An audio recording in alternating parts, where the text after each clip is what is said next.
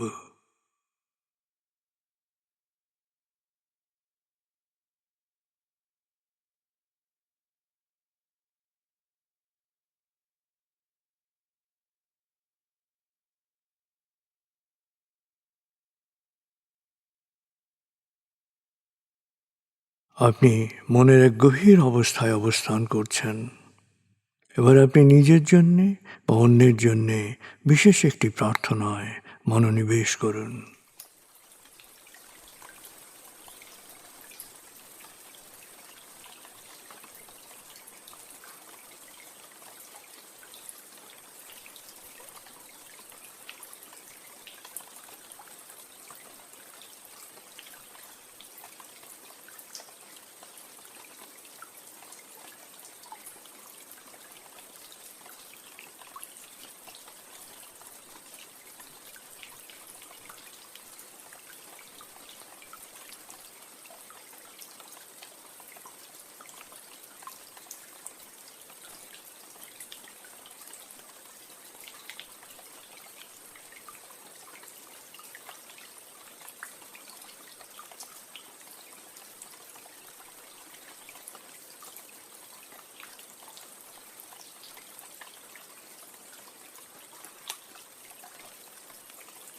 পরম করুণাময় আমাদের সবার জন্য কল্যাণকর সকল প্রার্থনা কবুল করুন।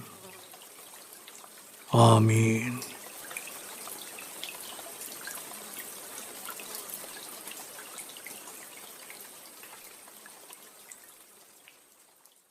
প্রিয় শরীর, এক চমৎকার আবেগময় সময় কাটিয়েছেন আপনি।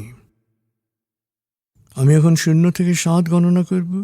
আপনি পুরোপুরি জেগে উঠবেন, শারীরিক ও মানসিকভাবে পুরোপুরি সজীব, উৎফুল্ল, তার তাজা অনুভব করবেন। এবার লম্বা দম নিন। 0, 1। আবার লম্বা দম নিন। 2, 3। আবার লম্বা দম নিন। 4, 5। মনে মনে বলুন, 7 গণনার পর আমি চোখ মেলে তাকাবো। আমি পুরোপুরি জেগে উঠব, শারীরিক ও মানসিকভাবে পুরোপুরি সজীব, উৎফুল্ল, তার তাজা অনুভব করব। লম্বা দম নিন। 6, 7। চোখ মেলুন। আস্তে আস্তে মাথা ও ঘাড় নাড়ুন। পা টান টান করুন। হাত নাড়ুন। জোরে বলুন, বেশ ভালো লাগছে, বেশ বেশ ভালো লাগছে।